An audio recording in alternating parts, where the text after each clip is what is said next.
Alors, cette vérité brutale qu'une femme doit connaître sur les hommes, et particulièrement que moi, si j'étais votre papa, j'aimerais que vous connaissiez.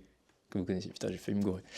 Je veux, voilà, ce sont vraiment des vérités que je considère toute femme doit connaître. Et si vous étiez ma fille, ce seraient des choses. Un dimanche matin, je vous prendrais comme ça entre quatre murs, je vous dirais, ok, maintenant, il faut qu'on parle. Voici les choses que tu dois comprendre sur les hommes et qui vont éviter mes 99% des galères avec eux et qui vont te permettre le plus rapidement possible de trouver l'amour. Il y a 7 choses que vous devez comprendre, peut-être 8 si je suis généreux et que je fais un bonus. En vérité, c'est juste que j'ai pas compté, je sais pas combien j'en ai mis, mais je pense qu'il y en a 7. Et on va y aller. Dites-moi juste dans les commentaires, madame, est-ce que je dois me couper les cheveux ou pas? Je suis complètement perdu là-dessus. Vous me direz ça pendant la vidéo. On y va, c'est une vidéo qui est vraiment importante. J'espère qu'elle va vous réveiller quelque chose en vous, ou en tout cas vous faire prendre des conscience de certaines choses importantes, et j'en suis persuadé. Là, le premier point, il est évident, vous allez voir, et plus on va avancer dans la vidéo, plus on va rentrer en profondeur dans la brutalité de la psychologie masculine et de ce que les femmes doivent savoir. Plus la brutalité de la réalité, quoi. La première vérité brutale, c'est peut-être la plus évidente, mais pas moins la plus importante. Le sexe ne rend pas les hommes amoureux.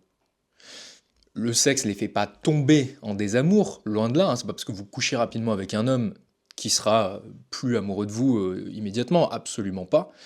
Corrélation n'est pas causalité. Mais par contre, il fait pas tomber les hommes amoureux. L'orgasme ne fait pas tomber les hommes amoureux. L'orgasme, ça fait du bien, ça crée un peu un lien, un attachement, etc. Mais il y a des choses beaucoup plus puissantes pour faire tomber un homme amoureux. Il y a des actes qui, pour les hommes, des situations qui font naître en eux un lien beaucoup plus puissant avec vous. Il est vrai par contre que faire l'amour quand on est amoureux, c'est trop bien. Et ça, les mecs, ça m'a toujours fait marrer parce que les mecs sont les premiers à se dire entre eux qu'ils ne comprennent pas pourquoi les femmes tombent amoureuses lors du rapport sexuel, mais ce sont aussi les premiers à dire putain, mais en fait, il n'y a rien de mieux que faire l'amour quand on est amoureux. Et ça, c'est probablement la fameuse pilule rouge que prend un homme, une réalité que découvre un homme dans sa vie, c'est de se dire ah ouais, alors il y a le sexe avec une femme et il y a le sexe avec celle dont je suis amoureux. Donc, on n'est pas juste. Ce que je veux dire par là, c'est qu'on n'est pas des bêtes, quoi. Le sexe ne nous rend pas amoureux parce qu'on fonctionne différemment. Ça ne veut pas dire qu'on est des bêtes sauvages et ça ne veut pas dire que les hommes sont dénués de sentiments. On peut très bien tomber amoureux d'une femme tout en couchant avec elle, mais c'est peut-être pas le sexe qui rendra l'homme amoureux, ce sera peut-être autre chose. Et faire l'amour ou avoir un rapport sexuel avec une femme dont on est amoureux, je teste le son, test, ok. Bah, c'est l'une des plus belles choses qui existent et les hommes voient clairement la différence. Donc je tenais à souligner ce point-là quand même. C'est une vidéo sur la brutalité effectivement de la psychologie masculine, mais il y a quand même des petites bonnes nouvelles, donc c'en était une. Et on va continuer sur le deuxième point. Et alors celui-là, il est très fréquent quand je vous écoute dans mes rendez-vous en séance avec vous, quand vous me parlez d'une situation avec un homme que vous ne comprenez pas, quand vous avez besoin que je vous aide à décrypter une situation avec un homme. J'écoute les récits que vous me faites de l'homme dont vous êtes amoureuse, hein, parce que vous m'appelez quasiment systématiquement pour un homme dont vous êtes amoureuse. Et il y a quelque chose qui revient à chaque fois, mesdames. C'est très intéressant d'ailleurs. C'est pas nécessairement le plus beau, c'est pas nécessairement le plus charismatique ou autre, même si ça joue. Ce que vous me décrivez souvent, c'est un homme qui est présent. Et alors moi, je le reformule avec mes mots, mais vous allez parfois me dire c'était intense, c'était des longues conversations, il m'écoutait, on était là, on se regardait dans les yeux, j'ai pas vu le temps passer, euh, c'était, je me sentais bien, etc.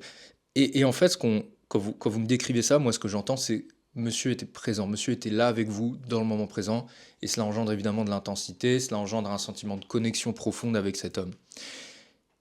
Et ce qu'il faut que vous compreniez, c'est que ce n'est pas de l'amour. Ce n'est pas forcément de l'amour. Ça peut être de l'amour, mais ce n'est pas forcément de l'amour. Et vous, souvent, vous le voyez comme une connexion particulière, comme un lien unique, singulier que vous avez avec lui. Ça peut être le cas, mais ça peut être aussi le cas que monsieur est une personnalité assez rare, ce sont des gens rares, des gens qui sont capables d'être dans l'instant présent à chaque fois très profondément, vraiment à fond dans le moment. Le téléphone n'existe plus, il y a plus aucune distraction. Quand je suis dans l'instant, je suis à 100 avec toi. Et tout à l'heure, je serai avec Julie, et ben je serai à 100 avec Julie. Et après, je serai avec Marjorie, je serai à 100 avec Marjorie, puis après, je serai avec Timothée. Et vous voyez ce que je veux dire? C'est pas nécessairement lié à vous, bien que ça puisse, mais c'est peut-être aussi parce que monsieur a cette capacité rare chez les humains à se plonger dans l'instant présent et à vivre l'instant présent tellement, tellement profondément qu'il y a une forme d'intensité qui s'en dégage. Et c'est tant mieux pour lui parce que c'est chouette d'arriver à être dans l'instant présent. C'est une qualité rare chez les humains. Euh, mais il faut faire attention à ne pas confondre ça avec de l'amour. Voilà, dites-moi, j'ai un ami d'ailleurs qui est comme ça. Alors je vais vous décrire un ami à moi qui est probablement le profil le plus dangereux. Cet homme, c'est un profil très très dangereux pour les femmes parce il est, il est doux physiquement, il est beau, hein, mais il est pas, c'est pas le, vous voyez ce mec-là, vous dites pas c'est un séducteur, vous dites pas c'est un charreau ou quoi que ce soit. Vous vous dites, il est mignon, il a un truc. Et quand il commence à parler, il est rempli de chaleur, il est rempli de douceur, il est rempli de générosité, il est empathique, il est avec vous dans le moment, il est là présent avec toi. Il veut te mettre bien, il veut te gâter, il veut. Et ça, il le fait avec, alors peut-être pas tout le monde parce que ses ressources ne sont pas illimitées, cognitives, temps, argent, etc. Mais quand il est avec quelqu'un, avec une femme ou avec un pote ou avec un membre de sa famille, il est là à 100% présent. Et, euh, et ça, et on n'a pas l'impression de, le temps s'arrête, quoi. Il est dans le truc. C'est dur à décrire, mais c'est quelqu'un de très inspirant d'ailleurs. Et je sais que les femmes ne comprennent pas. C'est le genre de mec qui est capable de prendre un billet d'avion pour aller voir une amie à lui, une femme, avec qui il n'a rien prévu du tout, il n'a pas prévu de s'engager ou quoi que ce soit, alors il est dans la trentaine et il rencontre des femmes qui sont à peu près dans sa tranche-là. Il est capable de prendre un billet d'avion, d'aller à l'autre bout du monde, de l'inviter, de la gâter, de rencontrer sa famille, de passer les meilleurs moments avec elle, de la mettre sur un piédestal, et il sait qu'il se passera rien. Mais juste, mais il a, sur le moment, il a c'est pas de l'amour, il a une présence, il est, il est intense, il est présent, il est dans le truc et il veut rendre la personne heureuse en face de lui, mais il n'y a pas forcément de projet derrière. Vous voyez ce que je veux dire? C'est difficile à exprimer. Et bien ce mec-là, c'est probablement, je lui dis, t'es un piège à femme. T'es dangereux, mec. Je lui dis, parce que je sais, mes clientes, elles me parlent souvent d'hommes comme toi. Et ça, c'est très dangereux. Parce que la femme baisse sa garde, parce que la femme s'imagine qu'il y a un lien particulier. Et je lui dis, mais on dit qu'elles sont folles des fois. Des fois, j'entends des mecs dire qu'elles sont folles. Mais comment une femme peut penser que tu n'as pas envie de t'engager derrière quand tu fais toutes ces choses-là que tu fais pour elle, quand tu es là présent avec elle, quand tu es généreux, quand tu leur offres des cadeaux, des trucs. Et mets-toi à leur place, quoi. Normal qu'elles comprennent rien et qu'elles tombent du baobab quand tu leur dis en fait, faut pas que tu t'attaches. Donc, euh, donc voilà, j'essaye de vous communiquer. Ça, c'est un truc que vous verrez nulle part ailleurs, hein. J'essaie vraiment de vous communiquer ce que moi je vois de l'autre côté. Alors, soit avec mes clients hommes, soit avec mes amis. Mais les amis, c'est un peu encore mieux parce que je rentre dans leur intimité, je les connais bien. Donc, je peux vous en donner encore plus d'infos. Euh, D'ailleurs, en ce qui concerne l'intensité, petit sous-point sur les vérités brutales, moi, ce que je dirais à ma fille, honnêtement, peu importe son âge, alors si elle est très jeune, ok, tu peux courir après l'intensité, tu peux faire des erreurs. Une femme, pour le coup, quand je dis une femme, allez, de moins de 30, moins de 27, bon, on va dire moins de 25 ans, j'en sais rien, peu importe. Quand vous êtes jeune, très jeune, on va dire moins de 25 ans, faites les erreurs. Faites les erreurs, c'est pas grave, on apprend comme ça en fait. Je pense qu'il y a un moment, c'est bien de dire aux femmes, oui, attention à pas coucher avec n'importe qui, attention, ton body count, attention, c'est un bad boy. Ouais, mais bon, faut peut-être l'avoir vécu au moins une fois le bad boy pour grandir dans sa vie. On dit beaucoup aux hommes d'aller se casser la gueule, d'aller tomber deux, trois fois, et puis après on se relève et tout va bien. Mais on le dit peut-être pas assez aux filles. Et les filles après culpabilisent en se disant ouais je suis tombé sur un connard, je suis qu'une conne, etc. Non, je pense honnêtement, ma fille je lui dirais mais c'est pas, si vous étiez ma fille je vous dirais mais t'emmerdes pas, ouais, tu vas tomber sur un connard. En fait, c'est inévitable. Le connard, le bad boy, le machin, tu vas tomber dessus.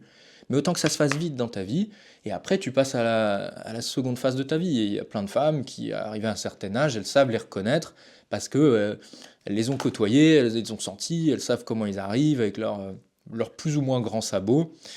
Et c'est la vie, il faut expérimenter, il faut pas s'en vouloir. Cependant, donc, on peut tomber pour l'intensité quand on est plus jeune, et tant mieux, c'est bien, on vit, on kiffe, voilà. Mais par contre, il y a un moment donné où il faut se dire, ok, si là j'ai décidé dans ma vie que je voulais du couple et une relation avec un homme, et c'est pas obligatoire, je pense qu'il y aura de plus en plus de gens qui n'auront pas envie de se mettre en couple, qui préféreront vivre seuls, et tant mieux pour eux, grand bien leur face, et vraiment, le monde va s'adapter aux gens seuls, et je trouve ça super, vraiment. Et je souhaite que, et vous allez le voir, hein, je ferai peut-être des vidéos là-dessus, mais je souhaite vraiment que l'univers s'adapte aux gens seuls.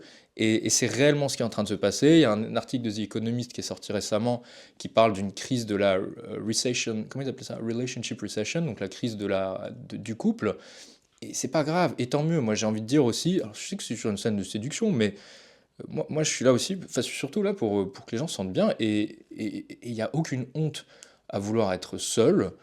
Euh, le couple ne doit pas être une injonction, le couple ou la relation, ça doit être quelque chose qui a un sens pour vous et qui vous apporte plus que ce que vous avez aujourd'hui seul. Et, euh, et ça doit pas être une course à la performance, une course à l'alignement par rapport aux copines, la pression sociale, la famille. Ça marchera jamais comme ça. Et les hommes le voient, et les humains le sentent, et ça repousse les gens. Donc, on est là pour... Voilà.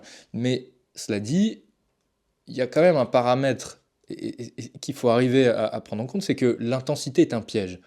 L'intensité, c'est quelque chose de très beau, de très chouette, ça fait du bien, vous l'avez vécu, on l'a tous vécu. Sauf qu'en fait, quand une femme veut réellement du couple et qu'elle sait que c'est important pour elle, elle doit comprendre que l'intensité ne durera pas et que l'intensité est un mauvais guide dans le choix d'un partenaire. Il peut y avoir comme il peut ne pas y avoir, mais il ne faut pas se fermer s'il n'y a pas d'intensité, il ne faut pas paniquer si l'intensité diminue. Et je pense que moi je m'adresse là aux femmes romantiques, et je sais que j'en ai beaucoup, j'avais fait cette distinction entre femmes romantiques, femmes pragmatiques, et j'avais expliqué, chacune de ces deux femmes a ses angles morts, hein, la femme pragmatique comme la romantique. Mais la femme romantique, son angle mort, c'est d'attendre un peu trop, d'être un peu trop exigeante sur l'intensité, à la fois au début ou alors lorsqu'elle diminue dans la relation, et d'arriver à se détendre par rapport à ça. S'il n'y a pas d'intensité, ça va peut-être venir plus tard, ça va peut-être pas venir, et c'est pas grave, parce que si vraiment pour vous ce qui est important c'est le couple, la stabilité est un meilleur indicateur. Est-ce que monsieur est là pour vous quand ça n'allait pas? Est-ce que monsieur reste avec vous sur long terme?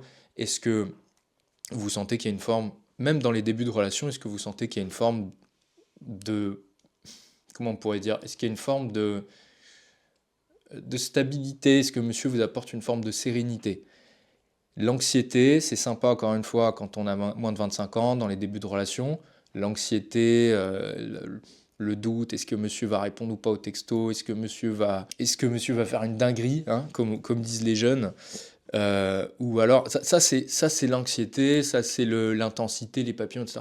Mais parfois, quand on veut du couple, bah, c'est peut-être mieux de regarder, ok, les indicateurs de stabilité. Monsieur sait-il où il va? Monsieur sait-il comment? Est-ce qu'il sait ce qu'il veut avec vous aussi? Est-ce que vous sentez qu'il est dans le truc?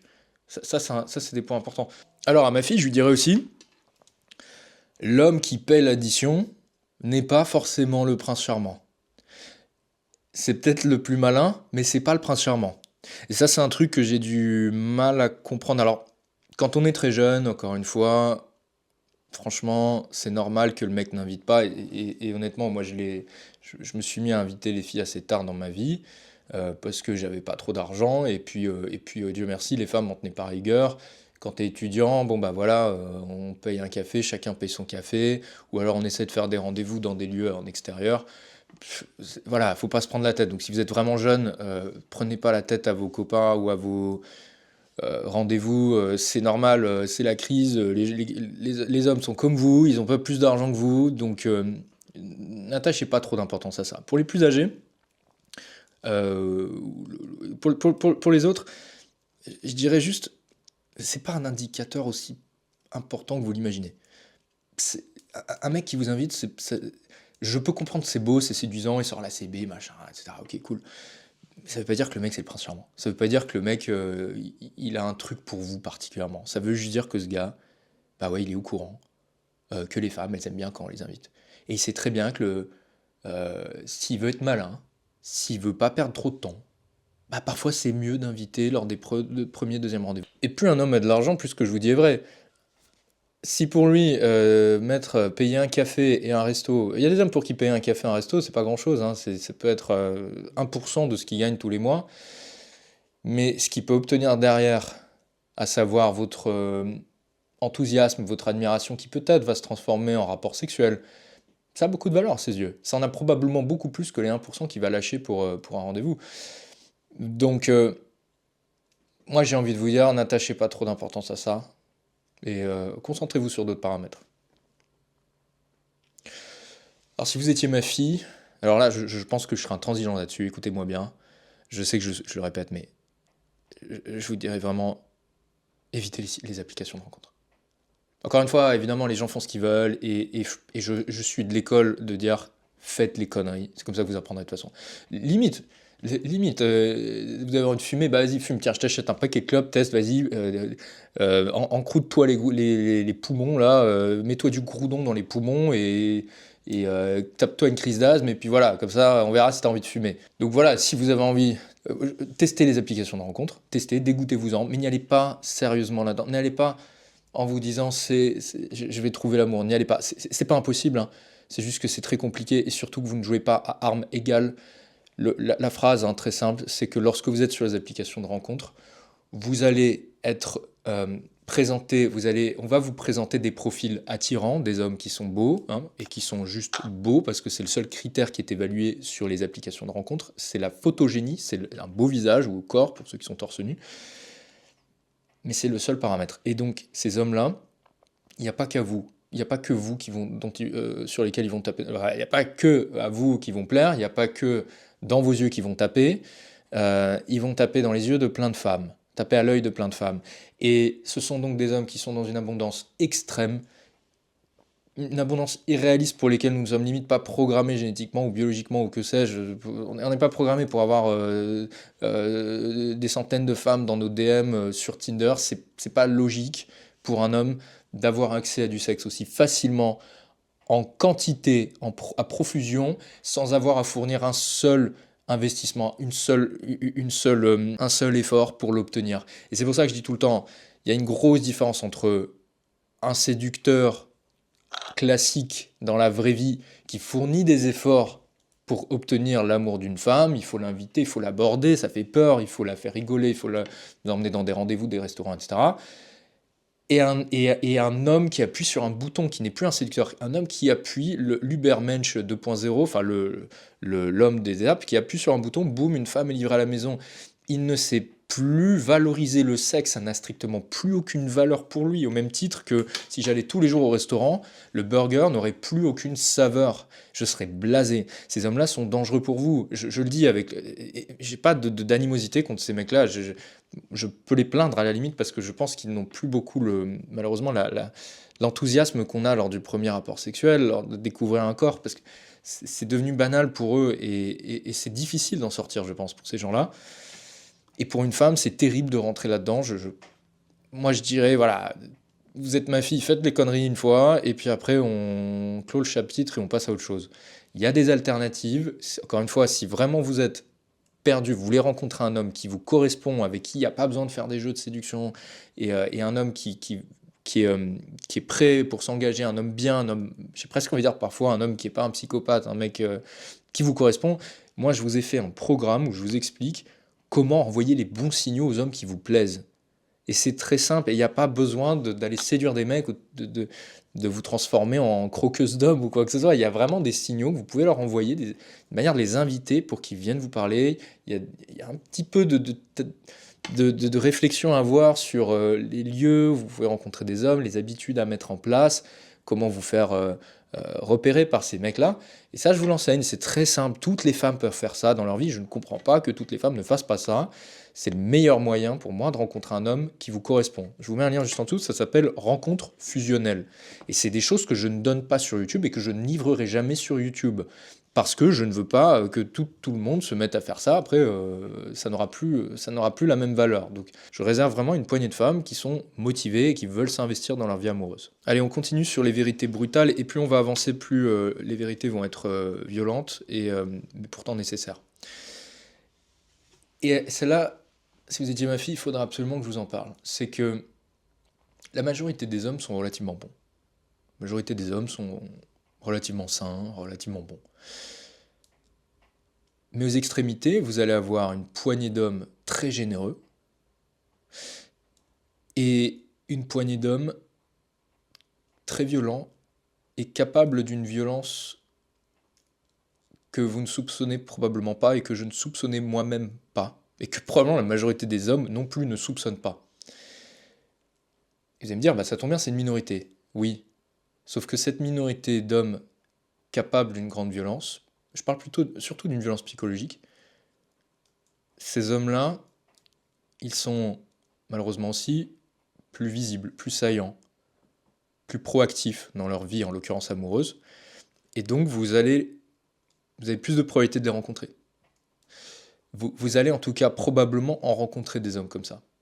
J'écoute vos récits, j'entends des dingueries, comme disent les jeunes, j'entends des choses incroyables, euh, et je suis à chaque fois, je pense que je repousse de plus en plus les limites de ce que je soupçonnais les hommes capables de faire en tant que violence psychologique. Je savais que les hommes avaient plus de violence physique que les femmes, encore une fois, c'est connu, et c'est une minorité d'hommes. Mais la capacité de violence psychologique de certains hommes est inouïe.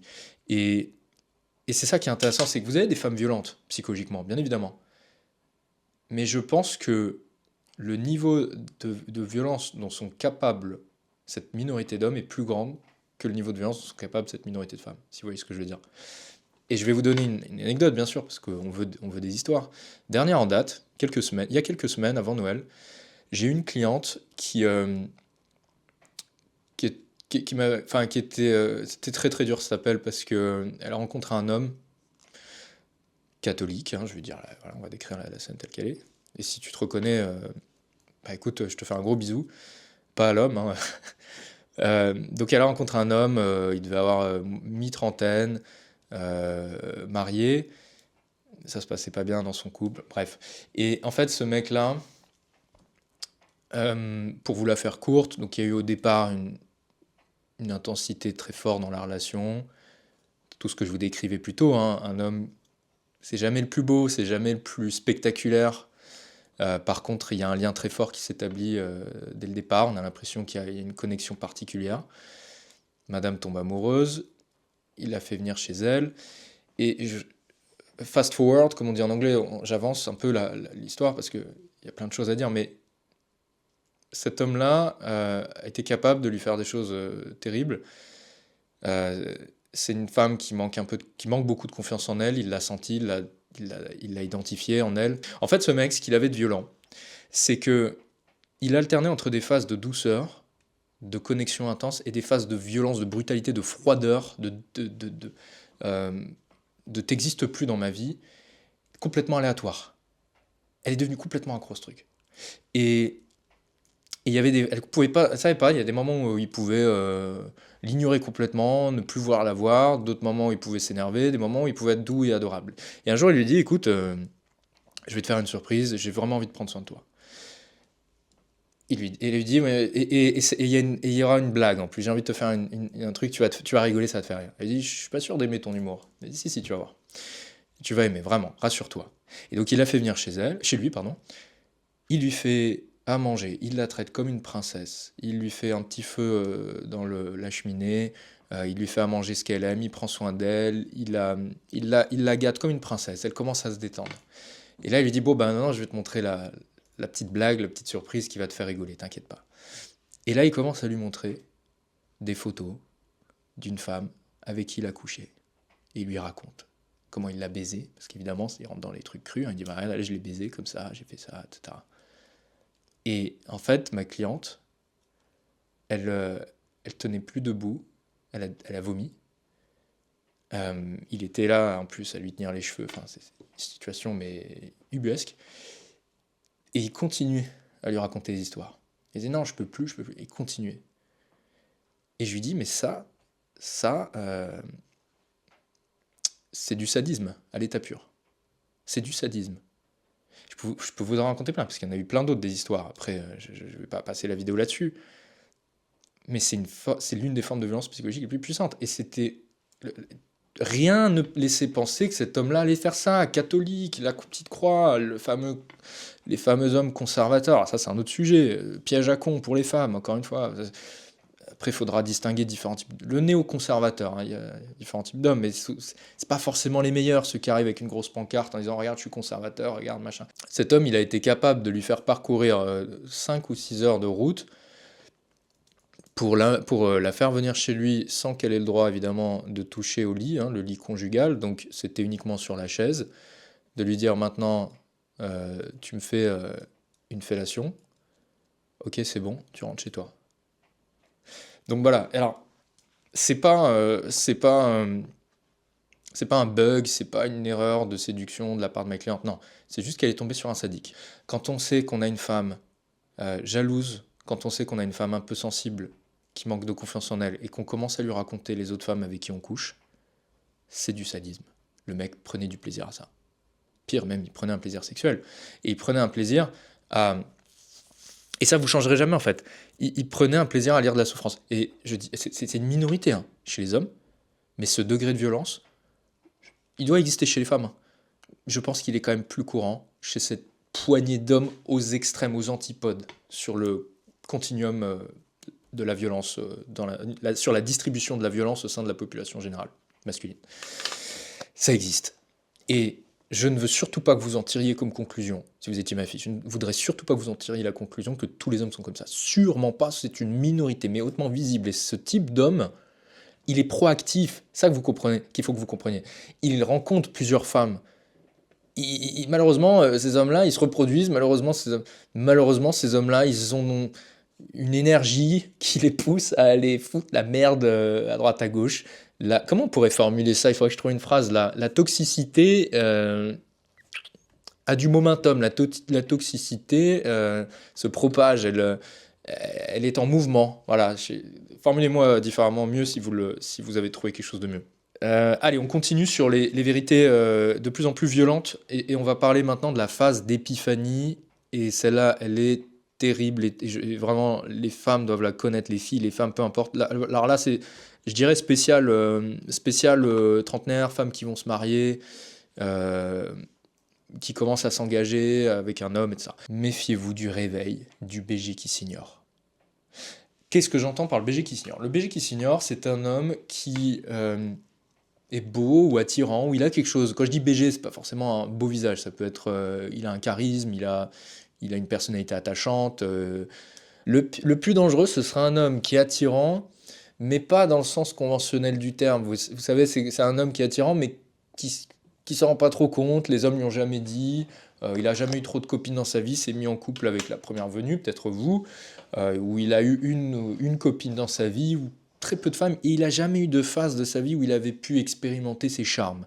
Il n'a jamais vraiment su qu'il était attirant, qu'il était charmant, qu'il avait un truc. Et un jour, il se réveille. Un jour, ça lui tombe dessus. Nicolas, 35 ans, soudain, il y a une stagiaire qui débarque au taf et qui vient le voir tous les soirs et qui lui dit « Ah Nico, tu peux m'aider s'il te plaît sur tel sujet, je galère.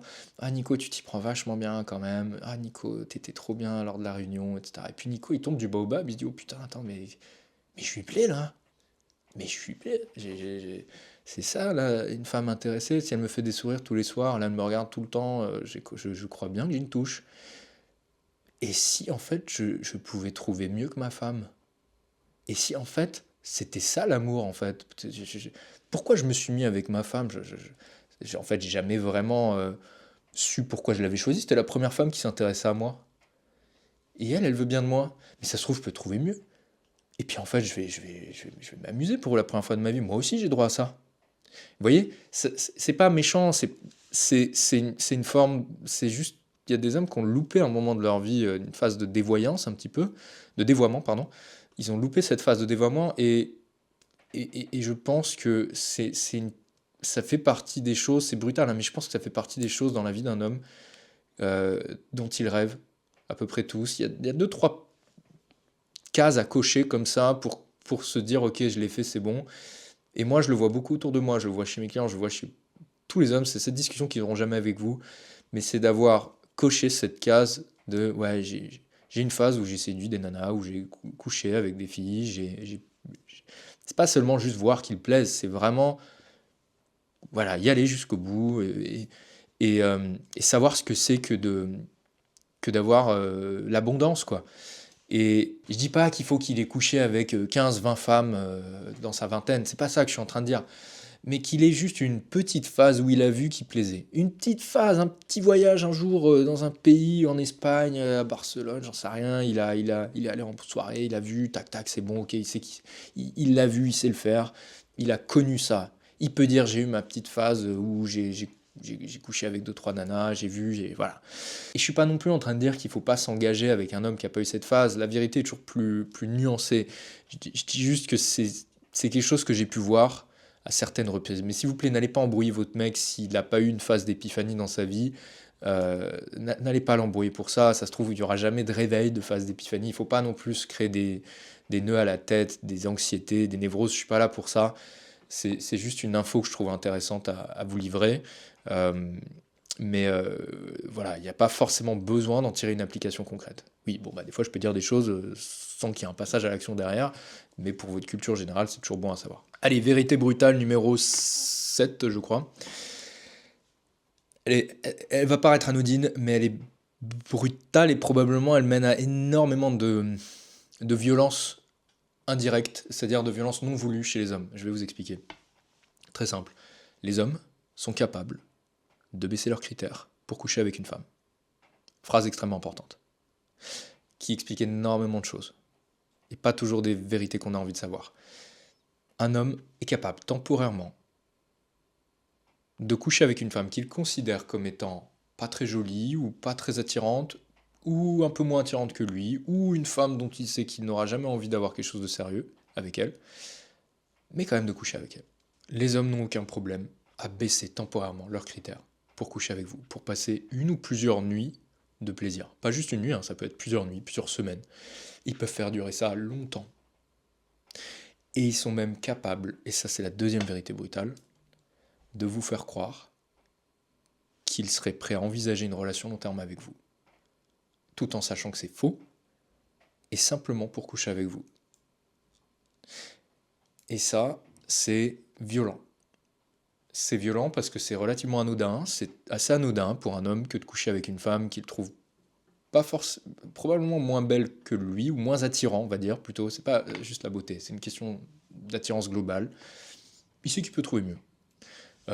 Il sait qu'il s'engagera sur le long terme avec une femme qu'il considère mieux, ou plus sérieuse, ou tout ce que vous voulez. Mais là, il est prêt, sur le court terme, il est prêt à baisser ses critères. C'est pas grave. Et il est prêt à mentir sur ses intentions. Alors parfois, et ça, je veux pas jeter la pierre aux hommes. La plupart des hommes, je trouve ça difficile de demander à un homme de savoir ce qu'il veut là tout de suite dès le premier rendez-vous. C'est normal de ne pas savoir ce qu'on veut avec telle femme. Ça, c'est un point de désaccord entre les hommes et les femmes souvent, surtout à partir de la trentaine. Mais pour le coup, je donne plutôt raison aux hommes à ce niveau-là.